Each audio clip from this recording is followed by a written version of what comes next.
ఈ ప్రకాష్ రాజుగాడు మారడు, వీడికి గట్టిగా స్ట్రాంగ్ వార్నింగ్ ఇవ్వాల్సిందే అని ఫిక్స్ అయిపోయారు జన సైనికులు. నేను కాదు, నాకు సంబంధం లేదు, నేను అసలు ఓటు కూడా వేయను, నోటాకేస్తా ఓటు, నాకు ఎవరొద్దు.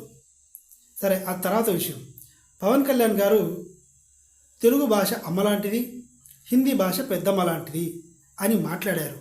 దీని తర్వాత ప్రకాష్ రాజు గారు ఏం చెప్పాడు, వాడి ట్విట్టర్లో ఎక్స్లో అమ్ముడు పోవడం అంటే ఇదేనా పవన్ కళ్యాణ్, జస్ట్ ఆస్కింగ్ అని పెట్టాడు.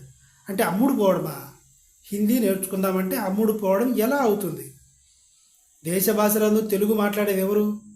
తెలంగాణ, ఆంధ్ర మాత్రమే.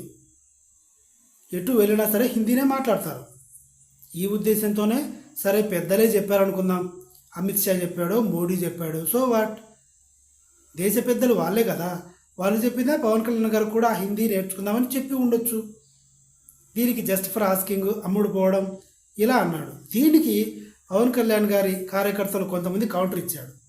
అరే కొత్యం, ఇది అమ్ముడు పోవడం అయితే నువ్వు ఎక్కడో కర్ణాటకలో తులు ప్రాంతంలో జన్మించి నీ భాష తుళు లాంగ్వేజ్ అయితే నువ్వు తెలుగు సినిమాలు చేసావు, తమిళ సినిమాలు చేసావు, మలయాళ సినిమాలు చేసావు, భోజ్పురి చేసావు, హిందీ చేసావు, కన్నడ చేసావు, టోటల్గా 8 లాంగ్వేజ్లో నీ సినిమాలు తగలబెట్టావు, ఎందుకు అని అడిగారు. ఈ దెబ్బతో మళ్ళీ ప్రకాష్ రాజ్ దగ్గర నుంచి రిప్లై లేదు. ఇంకేం రిప్లై ఇస్తారు నా గుడ్డు? అంటే నా ఉద్దేశం ఏంటంటే పవన్ కళ్యాణ్ని నేను వెనకేసుకు రావట్లేదు, పవన్ కళ్యాణ్ గారి కార్యకర్తల్ని జన సైనికులు ఎవరిని వెనకేసుకు రావట్లేదు.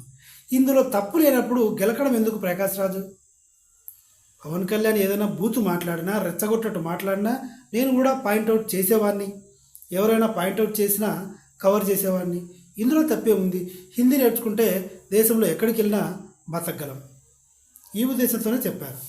ఇందులో తప్పు లేదు, ఒక ప్రకాష్ రాజుకే తప్పులు వస్తాయి. సో ఇదనమాట పాయింట్.